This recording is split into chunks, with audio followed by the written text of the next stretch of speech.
నమస్కారం. మీ అందరికి బాను కథలలోకి స్వాగతం. హేమంత్కి నమ్మాలో వద్దో అర్థం కాలేదు. తలుపు తామ బద్దలు కొట్టుకుని వచ్చారు. తలుపు నుంచి తప్ప ఇంకెవరూ ఏ గదిలోకి రాకుండా ఇల్లు కట్టేటప్పుడే జాగ్రత్తగా కట్టారు.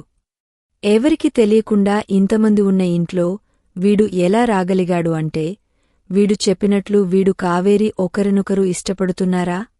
అలా అయితే చచ్చిపోతాను అని చెయ్యి కోసుకుని కావేరి సుధీర్తో నిశ్చితార్థం ఎందుకు చేసుకుంటుంది అని హేమంత్కి రకరకాల ఆలోచనలు వచ్చేశాయి. వచ్చిన చుట్టాలు కౌసల్య, సాంబశివరావు, సురేష్, రమ ఆశ్చర్యంతో చూస్తుంటే సుధీర్, ఉమా మాత్రం ఆశ్చర్యంతో పాటు ఆనందంతో కూడా చూశారు. ఈ అమ్మాయి నిన్ను ఇష్టపడితే నిన్ను చూసి ఎందుకు అరుస్తుంది? నువ్వు ఎందుకు అమ్మాయి మీద పడి ఉన్నావు? అసలు నువ్వు గదిలోకి ఎలా వచ్చావు? ఈ అమ్మాయి తన బావతో పెళ్లికోసం చెయ్యి కోసుకుంది. నిన్ను ఇష్టపడితే అలా చేయదు కదా అని చుట్టూ ఉన్న బంధువులు ఒక్కొక్కరు ఒక్కొక్క ప్రశ్న వేస్తూ ఉన్నారు. కిషోర్ ఈ ప్రశ్నకు జవాబు ఆలోచించుకుంటూనే తల ఎత్తి హేమంత్ వైపు, తలదించి కావేరి వైపు చూసుకుంటూ ఉన్నాడు. అలా టకటకమని అడిగితే వాడు ఎలా చెప్పగలడు? ఒక్కొక్కరు అడగండి, ఒక్కొక్కరికి చెబుతాడు అంటూ ఉమ ముందుకు వచ్చింది. హేమంత్ కూడా వీడు ఏం చెప్తాడా అని చూస్తూ ఉన్నాడు. నువ్వు మా అమ్మాయి ప్రేమికులు అయితే ఇది చేయి కోసుకొని మరి వాళ్ల బావతో పెళ్లికి ఎందుకు ఒప్పించింది అని అందరి మెదడులో తోలుస్తున్న మొదటి ప్రశ్న అడిగింది. కిషోర్ కూర్చునే, అయ్యో, మేము ఇప్పుడు ప్రేమికులం కాదండి. వాళ్ల బావకి బెంగళూరులో 1,50,000 జీతంతో జాబు వచ్చిందని నాతో బ్రేకప్ చెప్పేసింది అని చెప్పాడు. కిషోర్ చెప్పింది నిజం కాబట్టి అందరూ ఆశ్చర్యంగా చూస్తున్నారు. మా అమ్మాయి ఎవరిని ప్రేమించలేదు. ప్రేమించి ఉంటే ఆ విషయం మాకు తప్పనిసరిగా చెప్పేది అని సురేష్ కోపంగా అడిగాడు. ఈ మధ్య ఇష్టపడింది కదండీ, అందుకే మీకు తెలియదేమో అని చెప్పాడు. ఈ మధ్య అంటే మీరు ఎప్పుడు కలుసుకున్నారు అని సుధీర్ అడిగాడు. అదే ఒకసారి ఇక్కడ బీచ్లో నన్ను చూసింది. చూడంగానే నువ్వు బాగున్నావు అని చెప్పింది అని చెప్పగానే హేమంత్, సుధీర్ చుట్టాలు కిషోర్ని పరిశీలించి చూశారు. కూర్చున్నా కూడా ఎత్తుగా ఉన్నాడు. తెల్లగా, అందంగా కనిపించాడు. అయినా అబ్బాయి ఇక్కడ బీచ్ అని చెప్పావేంటి? బీచ్ వైజాగ్లో కదా ఉంది అని ఒకరు అడిగారు. నేను అదే చెప్తున్నాను అండీ, వైజాగ్ బీచ్లోనే మేము కలిసింది అన్నాడు కిషోర్. నువ్వు వైజాగ్ అబ్బాయివా అన్నారు ఒకరు. అవునండి అని చెబుతూ తల ఊపాడు కిషోర్. మరి ఇక్కడ ఏం చేస్తున్నావ్ ప్రశ్నించారు. ఇక్కడ అంటే ఇది వైజాగ్ కాదా అని మనసులో అనుకుంటూ కావేరిని కలవడానికి వచ్చాను అని చెప్పాడు. నువ్వుండు, వీడు ఏదో చెప్తున్నాడుగా చెప్పని అని ఎవరో కసరేసరికి అడిగినవాడు సైలెంట్గా ఉండిపోయాడు. నేను ఒప్పుకోలేదు. మళ్ళీ షాపింగ్ మాల్లో కలిశాము. మళ్ళీ నన్ను చూడగానే నువ్వు నా కంటి ముందుకు వస్తే నా చూపు తిప్పలేకపోతున్నానబ్బాయి అని చెప్పింది. అలాగే 2-3 సార్లు కలిసేసరికి నేను కూడా ఇష్టపడ్డాను. కాని మొన్న ఫోన్ చేసి మా బావకి బెంగళూరులో జాబ్ వచ్చింది కాబట్టి నువ్వు మా మధ్యలోకి రాకు అని చెప్పింది. నేనే మనసాగక ఒక్కసారి కలిసి మాట్లాడదామని ఇక్కడికి వచ్చాను అని ఆగా ఆలోచించుకుంటూ సమాధానం చెప్పాడు. నువ్వు అసలు లోపలికి ఎలా వచ్చావు? ఇంకొకరు ప్రశ్నించారు. మధ్యాహ్నం ఎవరూ లేనప్పుడు నన్ను లోపలికి తీసుకెళ్ళింది. తర్వాత తెల్లవారుజామున వెళ్ళిపొమ్మని చెప్పింది. ఎవరు నిన్ను చూడరు, అడగరు, అందరూ చుట్టాలనుకుంటారు అని చెప్పింది అని చెప్పాడు. నువ్వు తెలిసిన వాడివి అయితే తను ఎందుకు అరిచింది? సుధీర్ అడిగాడు. మామూలుగా అరవలేదు, దయ్యం అంటూ అరిచింది. మాట్లాడే దయ్యం అని చెప్పింది కదా అని హేమంత్ ప్రశ్నించాడు. కిషోర్ ఆ మాటకి తలగోకుంటూ వెంటనే ఆలోచించేసి, నన్ను విడిచిపెట్టవద్దు అని నేను చాలాసేపు చెప్పానండి కాని ఒప్పుకోలేదు. వెళ్ళిపొమ్మని చెప్పింది. నేను వెళ్ళిపోదామని చూస్తుండగానే బీరువా వైపు చూసి దయ్యం అని అరిచింది. స్పృహ కోల్పోయింది అని చెప్పాడు. అసలు నువ్వు లోపలికి ఎలా వచ్చావు? హేమంత్ మళ్ళీ అడిగాడు. మీ ఆత్రం తగలయ్యా. అక్కడ మీకు సంబంధించిన అమ్మాయి కళ్ళు తిరిగ పడిపోయి ఉంటే హాస్పిటల్కి తీసుకెళ్లకుండా ప్రశ్నలమీద అడుగుతున్నారు. వీళ్లకి ఈ పిల్ల ఆరోగ్యం కంటే నా గురించి తెలుసుకోవాలని ఆతృత ఎక్కువైపోయింది.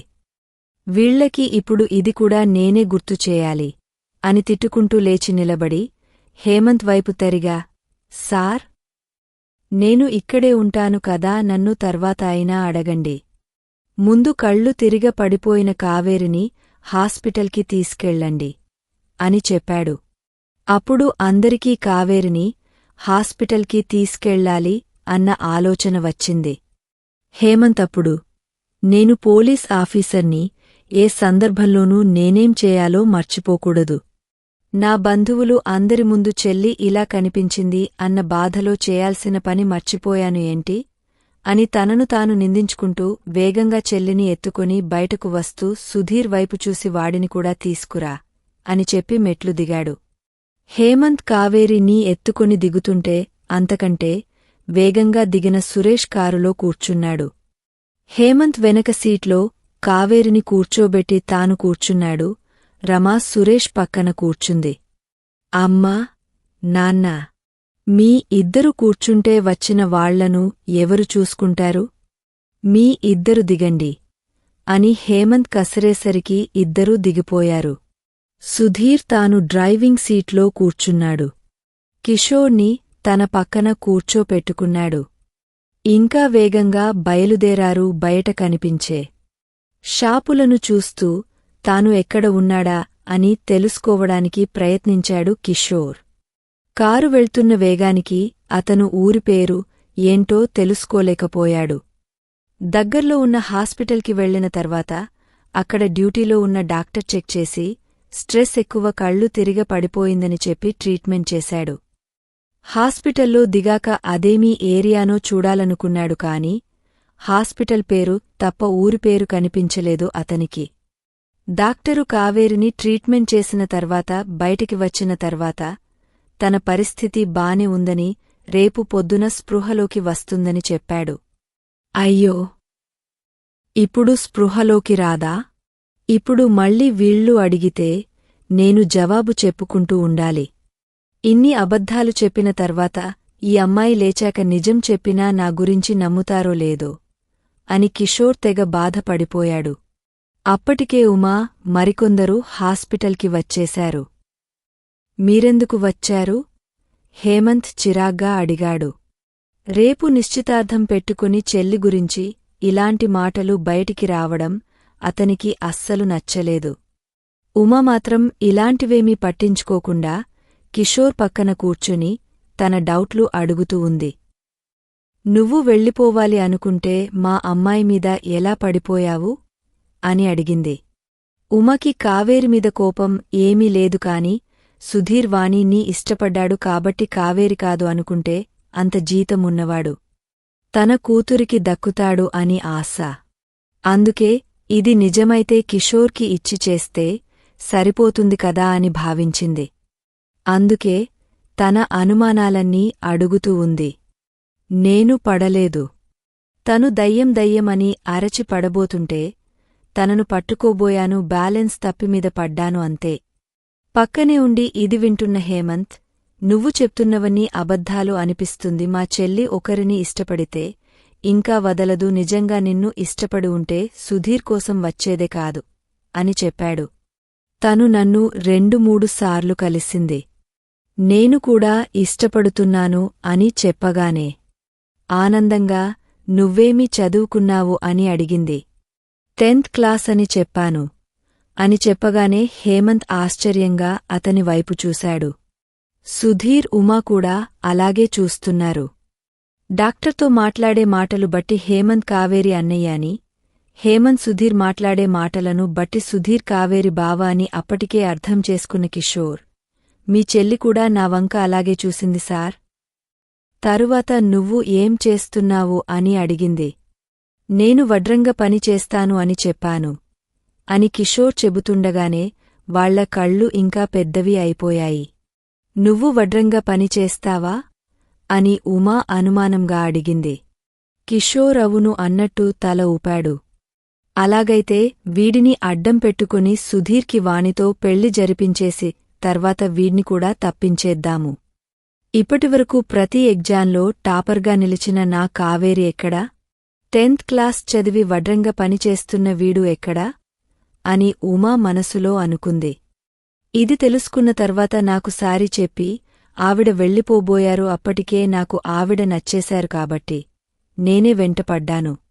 తర్వాత నేను నిశ్చితార్థం చేసుకుంటున్నాను.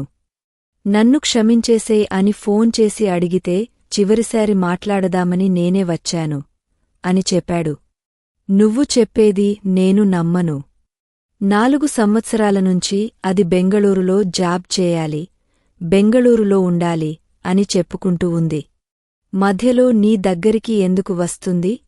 అని అనుమానంగా అడిగాడు హేమంత్. తను కూడా ఇదే మాట చెప్పుకునేది. ఇప్పుడు కూడా అదే చెప్పింది. నాకు బెంగళూరులో ఉండాలని కోరిక ఎందుకో చూడగానే నువ్వు నాకు నచ్చావు, ఒకసారి నీతో మాట్లాడాలని అనిపించింది.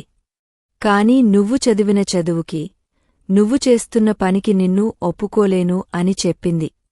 నువ్వు చెప్పేది నిజమని నేను ఎలా నమ్మాలి? హేమంత్ ప్రశ్నించాడు. ఈ సుధీర్ అంటే ముందు కావేరికి ఇష్టం లేదు. సుధీర్కి జాబ్ వచ్చిన తర్వాతే ఇష్టపడింది.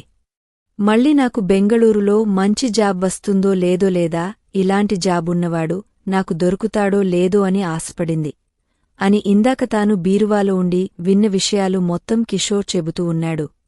వైజాగ్లో మీ గురించి ఎవరికైనా తెలుసా? కావేరి నా గురించి ఎవరికైనా చెప్పిందో లేదో నాకు తెలియదు.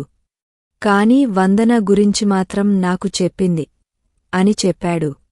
కిషోర్ చెప్పినవన్నీ నిజాలే అవ్వడంతో పైగా వైజాగ్లో తన ఫ్రెండ్ వందన పేరు కూడా చెప్పడంతో హేమంత్కి కిషోర్ చెప్పింది నిజమేనేమో అన్న అనుమానం వచ్చింది.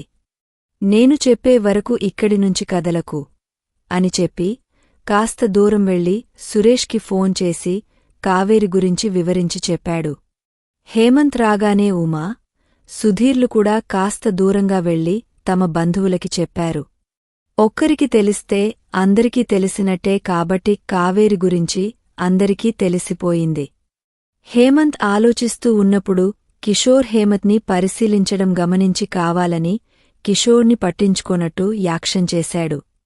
అది చూసే తర్వాత కిషోర్ మెల్లగా 4 అడుగులు వేసి అక్కడున్న రిసెప్షన్లో, ఈ హాస్పిటల్ ఎక్కడ ఉందండి? అని అడిగాడు. ఈ హాస్పిటల్ ఇక్కడే ఉంది, అసలు ఆ ప్రశ్న ఏంటి? అని చిరాకు పడింది ఆమె. అది కాదండి, ఏరియాలో కట్టబడింది? కిషోర్ మళ్ళీ అడిగాడు. ఆమె విసుక్కుంటూనే ఏరియా పేరు చెప్పింది. ఇది వైజాగ్కి ఎంత దూరం? అని అడిగాడు. అలాంటి ప్రశ్నలు నువ్వు గూగుల్లో అడగాలి. ఆమె జవాబు ఇచ్చింది. పోనీ ఇదేమూరు? అని అడిగాడు. ఇది ఏ ఊరో తెలుసుకోకుండానే ఇక్కడికి వచ్చావా? విసుగ్గా అడిగింది. ముందు చెప్పండి. కిషోర్ బ్రతిమలాడాడు. ఇది హైదరాబాద్ అని చెప్పింది. ఏంటి? అని కిషోర్ కళ్ళు నోరు తెరిచేసి ఆశ్చర్యపోయాడు. కిషోర్ ఆశ్చర్యాన్ని చూసి రిసెప్షన్లో ఉన్న ఆమె, ఇదంతా చాటుగా వింటున్న హేమంత్, ఇద్దరూ అంతే ఆశ్చర్యపోయారు. అదేంటి, ఇది హైదరాబాదని తెలియకుండా ఇక్కడికి ఎలా వచ్చేశావు? అని ఆమె కూడా ఆశ్చర్యంగా అడిగింది. ఎలా వచ్చేశానో నాకు తెలియదు అని తలగోక్కుంటూ అయోమయంగా చెప్పాడు. అలా ఎలా వచ్చావు? అని ఆమె ఆశ్చర్యంగా అడిగింది. అదే తెలియదు. ఇంతకీ ఇవాళ డేటేమిటి? ఆమె వింతగా చూస్తూ చెప్పింది. టైం ఎంత? తెల్లవారుజామున 2. ఇంకా కిషోర్ వెనుతెరిగాడు. 2 ఇక్కడ ఉన్నాను, వైజాగ్లో రాత్రి 11:30 ఉన్నాను అంటే బీరువాలో నేను చూసింది టైం 12:30. అంత తొందరగా వైజాగ్ నుంచి హైదరాబాద్కి ఎలా వచ్చేశాను? అని సీరియస్గా ఆలోచిస్తూ వచ్చి తన ప్లేస్లో కూర్చున్నాడు. అప్పటికే హేమంత్ అక్కడికి వచ్చేశాడు. కిషోర్ ఇవన్నీ ఎందుకు అడిగాడు అని ఆలోచిస్తూ ఉన్నాడు. మిగతా అందరూ రేపు ఏం జరుగుతుందా, కావేరి మేలుకువ వచ్చాక ఏం జరుగుతుంది అని ఆలోచిస్తూ ఉన్నారు. ఇంకా ఉంది. ప్లీజ్ సపోర్ట్ చేయండి. అమూల్యమైన సలహాలను కామెంట్ల రూపంలో అందిస్తారని ఆశిస్తూ మీ ఎస్ బాను. మీకు ఈ కథ నచ్చినట్లయితే లైక్ చేయండి, షేర్ చేయండి. ఇంకా బాను కథలును సబ్స్క్రైబ్ చేయడం మరిచిపోకండి. Thank you.